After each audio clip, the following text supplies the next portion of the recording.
Hello all, let's begin our modern history from the advent of the Europeans in India.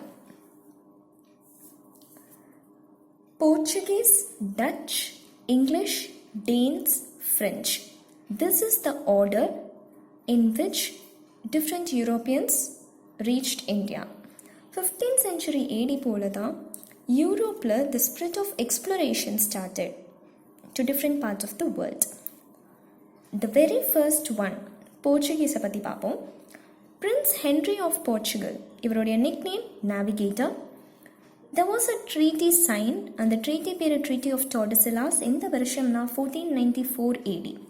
இந்த treaty படி பார்த்தீங்கன்னா Portuguese to the east they can occupy everything and Spain can occupy to the west. So இதுதான் இந்த ட்ரீட்டியில் sign பண்ணப்பட்டுச்சு. 1487 Bartholomew Diwas, he reached Africa and named a point called Cape of Good Hope. So he was the first person to explore up to Africa, but he couldn't reach India. அதுக்கப்புறமா 1498 there comes Vasco da Gama. Calicut, அதாச்சும் கேரளாவில் he reached. He was warmly welcomed by Zamorin king. 1500ல very first company Calicutல set பண்ணாங்க. By யாருன்னு பார்த்தீங்கன்னா this fellow Pedro Alvares Cabral. And மேஜராக இவங்களுடைய பர்பஸ் வந்து ஸ்பைசஸ் உடைய ட்ரேட்காக இருந்துச்சு. The very first governor general was Francisco de Almeida. Blue water policy is associated with Francisco de Almeida. எந்த வருஷம்னா 1505 to 9. And this Francisco de Almeida was followed by Alfonso de Albuquerque, second governor general. So basically French government வந்து governor generals appoint பண்ணாங்க. எதுக்குன்னா இந்தியாவுடைய நிலவரத்தை பற்றி தெரிஞ்சுக்கிறதுக்காக, to know the status about India, what is the administration going on or carried out by the French in India, அதன் பற்றி தெரிஞ்சுக்கிறதுக்காக governor generals appoint பண்ணாங்க French kingdom. So அதன்படி தான் first governor general Francisco de Almeida, second Alfonso de Albuquerque. This person is associated with the capturing of Goa in the வருஷம்னா 1510. And யார்கிட்ட இருந்து he captured Goa ன்னு பார்த்தீங்கன்னா Sultan of Bijapur. And this Alfonso de Albuquerque is also associated with the abolition of sati. இதுக்கும் அவருக்கும் he is also associated with this. Ninoda Kunha, he was the third one, மூணாவது governor general. இந்த person கொச்சின்லேருந்து கோவாவுக்கு ஹெட் குவார்ட்டர்ஸை shift பண்ணார் 1530.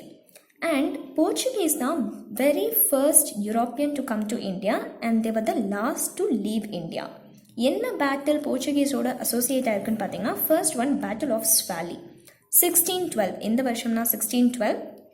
யாருக்கும்னா இங்கிலீஷ்க்கும் போர்ச்சுகீஸ்க்கும். English இதில் ரொம்ப விக்டோரியஸாக தே கேம் அவுட்.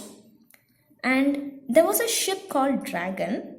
அது கூட ஒரு ஸ்மால் ஷிப்பையும் அசோசியேட் பண்ணியிருந்தாங்க ஓசியாண்டர். இந்த ரெண்டு ஷிப்பும் under the captainship of Best fought at the Battle of Swally. Okay, and after that, with the discovery of Brazil, Portuguese got fully diverted to the west side. So gradually Portuguese powerum குறைஞ்சது. English வந்து they slowly started gaining power over India. And significance of Portuguese பார்த்தீங்கன்னா emergence of naval power, drilling groups of infantry, காலாட் படைன்னு சொல்லுவாங்கள்ல, அதோடைய drills நடக்கும்ல, அந்த drilling groups of infantry found பண்ணது, இல்லைனா whatever we can take it, introduce பண்ணது இந்தியாவுக்கு எல்லாமே பார்த்தீங்கன்னா இட் வாஸ் போர்ச்சுகீஸ். ஸோ இது ரெண்டு important significance of Portuguese. And also நிறைய க்ராப்ஸ் லைக் ஃபார் எக்ஸாம்பிள் பொட்டேட்டோவாக இருக்கட்டும், சில்லி, டொபாக்கோ, இது எல்லாமே போர்ச்சுகீஸ் இன்ட்ரடியூஸ் பண்ணது இந்தியாவில். Next comes touch. நெதர்லாண்டில் இருக்கக்கூடிய பீப்புளை டச்சுன்னு கூப்பிடுவாங்க. First factory it was set up at Masulipatnam 1605. புலிக்கேட்டில் second factory 1609 it was set up. And ரெண்டு பேட்டில் அசோசியேட் ஆயிருக்கு டச்சோட. ஒன்று பேட்டில் ஆஃப் கொலோச்சல் 1741, டச்சுக்கும் ராஜா ஆஃப் ட்ராவன்கோருக்கும். இந்த பேட்டிலில் ராஜா ஆஃப் ட்ராவன்கோர் சக்ஸஸ்ஃபுல் ஆனார். அண்ட் இந்த ராஜா ஆஃப் ட்ராவன்கோருடைய பேர், who is that Raja of ட்ராவன்கோர்னு பார்த்தீங்கன்னா மார்த்தாண்டவர்மா. இவருடைய முழு நேம் வந்து அனிழம் திருநாள் வீரபால Marthanda Varma. In short, we can remember it as Marthandavarma. So next battle, it was Battle of Bidara or Gujarat, 1759. Dutchக்கும் இங்கிலீஷ்க்கும் நடந்துச்சு. Obviously English became victorious over here. And very very important massacre associated with Dutch அப்படின்னு பார்த்தீங்கன்னா அம்போய்னா massacre. அம்போய்னா is a place in Indonesia, 1623 இது நடந்துச்சு. Dutch massacred 10 English and 9 Japanese. And Dutchuடைய concern மோஸ்டாக trade side இருந்ததால் the very suitable place for trade of spices னு பார்த்தீங்கன்னா Indonesia. It is indeed known as the largest archipelago in the world, as well as Indonesia வந்து land of spices னு சொல்லப்படும். அதனால டச்சுடைய full concentration Indonesia side போனதால it was indeed இன்னுமே வந்து easy for English to capture Indiaன்னு சொல்லலாம். After Dutch it was English. இவங்களுடைய first factory சூரத்தில் set up ஆச்சு 1613, followed by Masulipatnam 1616. So Surat வந்து நார்த் சைடு இருக்குது. ஸோ நார்த்தில் தான் they first set up their factory. அதுக்கப்புறமா சதர்ன் சைட், ஸோ 4 கார்னர்ஸையும் ஆக்கியூபை பண்ணாங்க. ஃபர்ஸ்ட் நார்த் சூரத்தில் 1613 செட்டப் பண்ணாங்க. அப்புறமா சவுத் ஆந்திராவில் இருக்கக்கூடிய மசூலிப்பட்டினமில் 1616. After that Odisha to the eastern side 1633 set up பண்ணாங்க. அதுக்கப்புறமா பெங்கால் ஹூக்லி சைடு 1651 செட்டப் பண்ணாங்க. ஸோ இயர்ஸ் இம்பார்ட்டண்ட், எந்த இயரில் எந்த ரீஜியனில் ஃபேக்ட்ரி செட்டப் பண்ணாங்கன்றதும் இம்பார்ட்டன்ட், இந்த 4 ஃபேக்ட்ரிஸ். அதுக்கப்புறமா Bombay was initially captured by Portuguese கிட்ட இருந்து இங்கிலீஷ் வந்து as a token of love, as a token of gift, as a dowry they got it. அதாச்சும் from Portuguese English got Bombay as a sign of dowry. இந்த வருஷம் 1662. இங்கிலீஷுடைய position இன்னுமே improve ஆச்சு by golden firman or farman. This is nothing but ஒரு grant. ஒரு கிங்கோ ஒரு authoritative personோ if they issue a grant saying that they can do trade in that particular in that particular region or state, then just known as firman. So firman என்றது ஒரு grant ஒரு emperor கொடுப்பாரு directly to trade as a sign of trading. So sultan of Golconda கொடுத்த அந்த golden ஃபர்மன்னால இங்கிலீஷுடைய position இன்னுமே strong ஆச்சு இந்தியாவில். இந்த வருஷம் 1632. Next comes Job Charnock. இப்போத்துடைய வெஸ்ட் பெங்காலுடைய கேபிட்டலான கொல்கத்தா, இனிஷியலி கால் கால்கட்டா. இந்த கால்கட்டாவுடைய ஃபவுண்டேஷனை லேட் பண்ணது ஜாப் செர்னாக். அதாச்சும் 3 ஸ்மால் சிட்டிஸ் ஆர் வில்லேஜஸ்னு சொல்லலாம். சுட்டனட்டி, கோபிந்த்பூர், காலிக்கட்டா. இந்த நேம்ஸ் இம்பார்ட்டன்ட். சுட்டனட்டி, கோபிந்த்பூர், காலிக்கட்டா. இந்த 3த்தையும் மர்ஜ் பண்ணி ஜாப் செர்னாக் ஃபவுண்டட் கால்கட்டா இந்த வருஷம் 1698. ஃபருக்சியருடைய ஃபர்மன் 1715 வந்து ஃபருக்சியர் ஜான் செர்மனுக்கு ஒரு ஃபர்மன் கொடுத்தாரு எந்தெந்த ரீஜியனில் ட்ரேட் பண்ணலான்னு சொல்லிட்டு. That is Bengal, Gujarat and Hyderabad. And இந்த ஃபருக்சியரோட farman is called as Magna Carta of the company. Okay, so with this we are going to French. Surat, the factory was set up in the year 1667. Masulipattnam 1669, Chandranagur 1673, Pondicherry 1674. Years important. எந்த ரீஜனில் எந்த இயரில் factory set up பண்ணாங்க by the French, important. And French were the last to come to India. Louis 14 உடைய மினிஸ்டரான Jean Baptiste Colbert French East India company 1664 found பண்ணார். ஃப்ரெஞ்ச்னாலே 3 Carnatic war important. First Carnatic war, second and third. இந்த 3 கர்நாடிக் வாரையும் ப்ரீஃபாக பார்ப்போம். எந்த வருஷம், எந்த பேட்டில், யாருக்கும் நடுவில், what was the result of the treaty. So first Carnatic war 1746 to 48, battle of Santhome on banks of river Adyar நடந்துச்சு. யாருக்கும்னா அன்வருதனுக்கும் டூப்ளெக்ஸ்க்கும். டூப்ளெக்ஸ் வந்து ஃப்ரெஞ்சோடைய ஜென்ரல் அண்ட் அன்வருதன் வந்து ஒரு நவாப். இவங்க 2 பேருக்கும் நடந்த இந்த பேட்டிலில் Dupleix, that is French, emerged as successful. Treaty of Aix-la-Chapelle was signed. இந்த ட்ரீட்டி படி மெட்ராஸ் இங்கிலீஷ் சைடும் நார்த் அமெரிக்கன் டெரிட்டரிஸ் ஃப்ரெஞ்ச் சைடும் போச்சு. ஸோ இதுதான் ஃபர்ஸ்ட் கர்நாடிக் வாருடைய as a brief what happened. Second Carnatic War 1749 to 54 நடந்துச்சு. Battle of Ambur near Vellore in the year 1749. And we can separate into two groups, one Deccan and one Carnatic. French, British, both were supporting the persons on either side.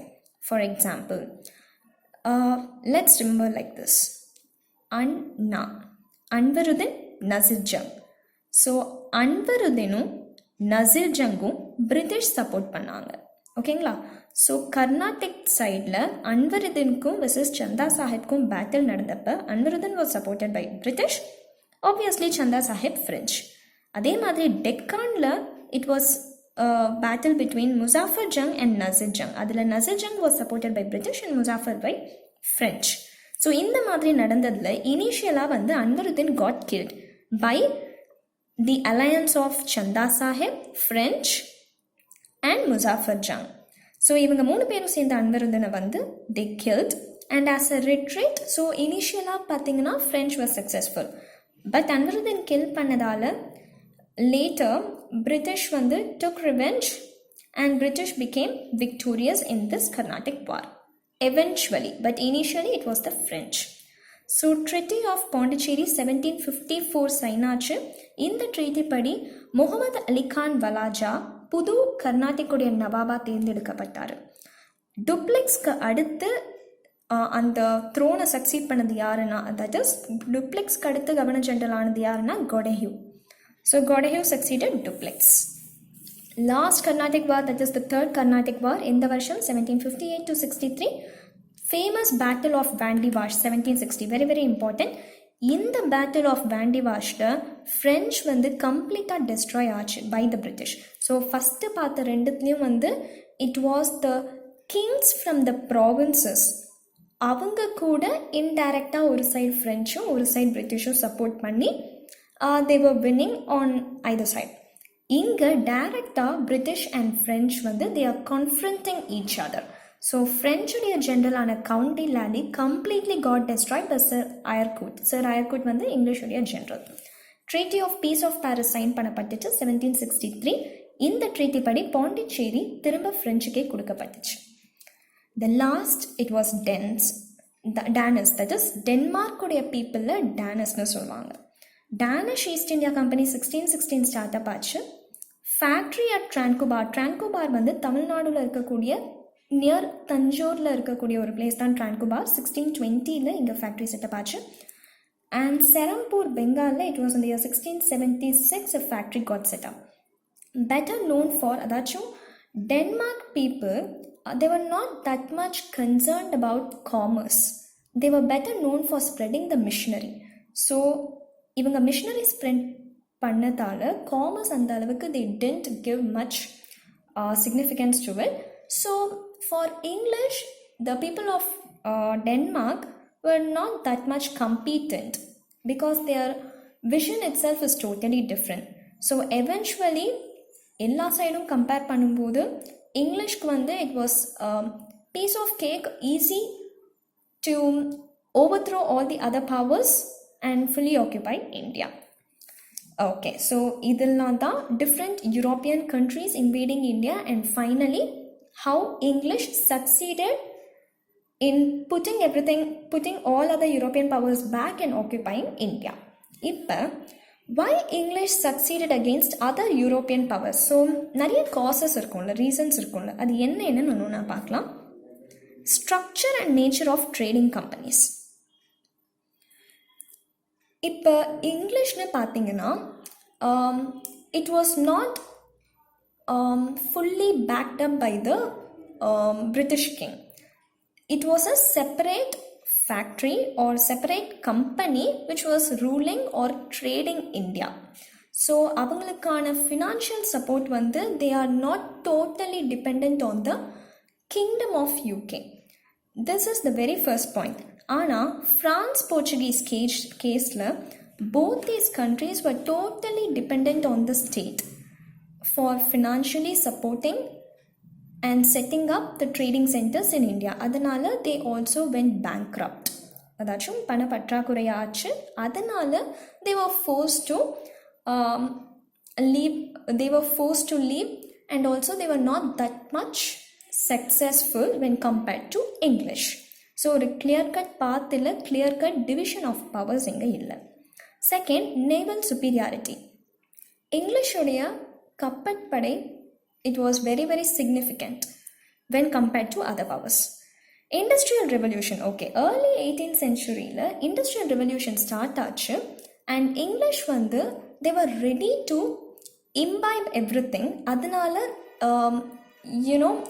compared to other countries, இங்கிலீஷ்க்கு அந்த industrial ரெவல்யூஷனுடைய தாக்கம் ஜாஸ்தி இருந்ததால் they were ready to absorb everything and they become victorious in setting up so many industries also.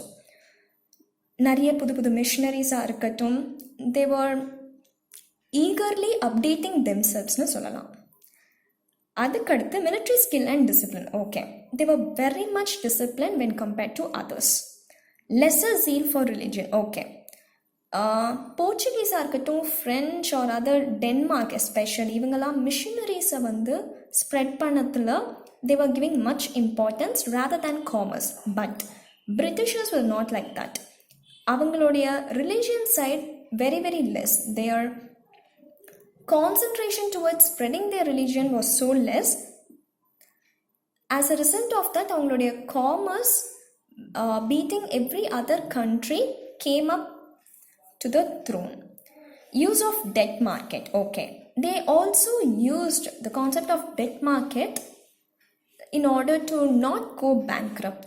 But ana இந்த ஒரு what to say, இந்த ஒரு tactics or இந்த ஒரு opportunity வந்து மற்ற இந்த கண்ட்ரீஸும் யூஸ் பண்ணலை. ஸோ இதெல்லாம் தான் வந்து இங்கிலீஷ் அதர் கண்ட்ரீஸை த்ரோ பண்ணி சக்சீட் ஆனதுக்கான காரணங்கள். லாஸ்ட், குரோனாலஜி ஆர்டர் படி யார் யார் ஃபஸ்ட்டு வந்தான்னு பார்த்தோம். அதே மாதிரி East India Company chronology order படி யார் செட் பண்ணா? போர்ச்சுகீஸ் தான் ஃபஸ்ட்டு வந்தாங்க. But British were the first to set up East India Company 1600 AD. அதுக்கப்புறமா it was Dutch 1602. Then comes Danish 1616, Portuguese 1628 and ஃபைனலாக தான் French 1664 ADல ஈஸ்ட் இந்தியா கம்பெனி ஸ்டார்ட் பண்ணாங்க. So there is a difference between which European power started the East India Company first and which European power came to India first.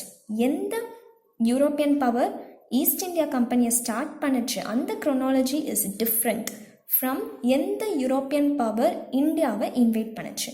So this is the chronological order in which the East India Company was set up. And this is the chronological order in which the European power invaded India.